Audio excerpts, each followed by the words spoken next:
Hello again, this is Adam. So we're going to do a little bit more redstone. So in the last episode I explained the very basic mechanics of redstone and stuff. And you'll remember I mentioned that redstone is not an electrical charge or circuit so much as it's a magnetic sort of polarization of dust. I'm not sure if that's the correct terminology. But like as you'll see, there's only an on and off thing. It doesn't like transport energy, it just toggles stuff on and off. So like when I use the term receiving power, that is not technically correct, but anyway.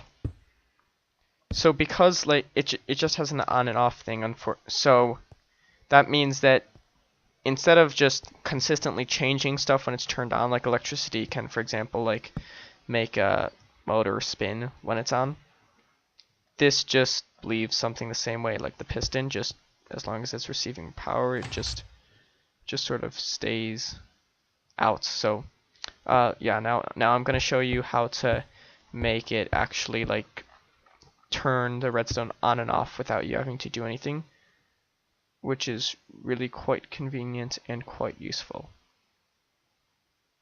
For some reason I'm hearing this noise in the background. It sounds like arrows shooting and I'm not quite sure what it is. Whatever, it doesn't matter. Anyway, so yesterday I mentioned redstone. In the last episode I mentioned redstone repeaters. This can extend a charge. Essentially they remove the whole problem of like the redstone thing running out of power eventually, which is really quite useful. But there's another purpose for that, and that's making what I call a redstone cycler. Most people call it a redstone clock, but it doesn't release charges at reliable times, so I don't call it a redstone clock. So the way it works is you put 4 repeaters that have to be pointing in a circle, and you put redstone in between them. And from there, you want to like make this come off one so the power thing can work, and you need a power source. And now a lever's not going to work because it releases a continuous charge, and this is just all turned on, and that's the thing we're trying to avoid. We want it to turn on and off.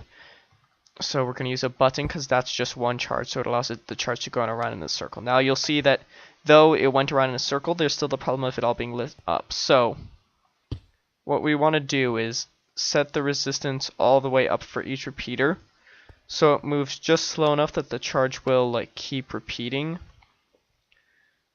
As you can see, it's actually moving around in a circle now, so now if I want I can attach like a redstone lamp or something, I don't know. Like I can put a piston here and it'll just go like on and off. And you can see it's not the most reliable timing, which is why I don't really call it a redstone clock. But yeah, so to deactivate it as I just did, you take a piece of redstone out. That's the only way I know to stop it from working. You have to break a part of it. So yeah. So there's quite a few applications of this. The first one is a cobblestone generator. For some reason this is actually generating stone, but it doesn't matter that much unless you have the silk touch pickaxe. You'll get cobblestone either way. So I have my lava flowing down through here. It's going down there, and you can see it hit water and turned into stone.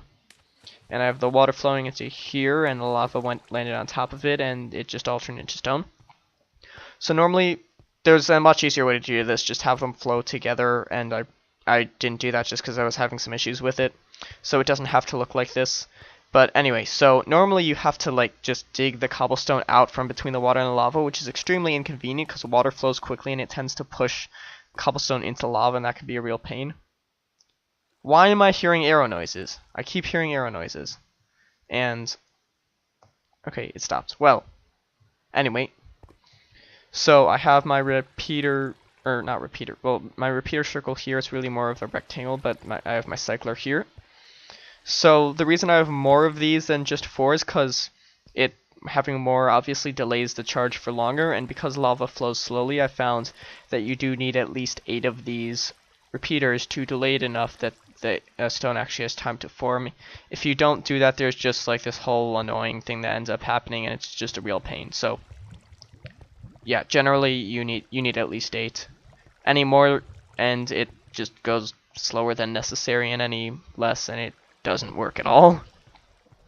So I'm just gonna push this button to start it. And I have a piston here. So this piston should be pushing the stone out as it forms. Now you can hear the hissing of it solidifying, and it's pushing the stone out from this end, so I can just like dig it up. I'm on survival, so I can't actually dig it up, but it continues to push it out. It can only go out a certain distance. I believe a piston cannot push more than 12 blocks at a time. So it's not perfect. I tried adding various things to make it work a little bit better, but it just didn't work. So sticking with this, and yeah, it's pretty nice. So that's my little cobblestone / stone generator. And I don't need it causing much lag, so I don't need it to be there causing lag, so I'm just gonna turn it off for now. Another application is dispensers. So in my last episode I forgot to say dispensers are also capable of shooting splash potions, which just has the potions effect. It's exactly as if a player had done it. It goes about as far as an arrow. It can also use a mob spawner, you know, the spawn eggs, it can spawn mobs. So anyway, this is useful for making like machine guns. Like here I have fire charges in this one. So I'm going to connect this and start my little cycler. And now it's shooting them repeatedly without me having to do anything. So that's a little bit nice.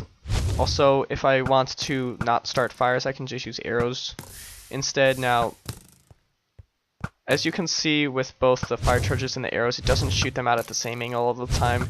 Like the arrows go variable distance and there's a little bit of scatter. Same with the fireballs, though the fireballs do go straight.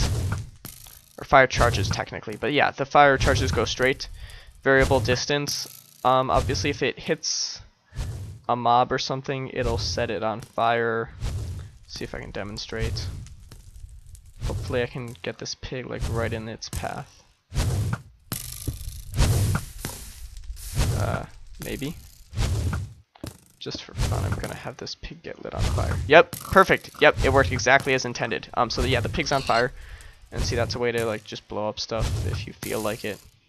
Not really blow up, but set on fire. So yeah. Get rid of this. I don't want this here. So yeah, besides this, there's not much use that I can think of at this moment. I mean, these cyclers are incredibly useful for a lot of different things, but these are the basic uses. So now I'm just going to show you one last thing you can do with these, and that's to launch fireworks repeatedly. So I have my fireworks here. I'm going to stick this in, and they're all just shooting up and popping, and it looks really darn cool. I can probably fly up into the general sphere of the fireworks, and this is awesome from in here. There's just like blue particles flying around everywhere, and they're blue. There's blue and white particles everywhere, so blue and white's always awesome. Yeah. So I have my fireworks going here. And that's about it.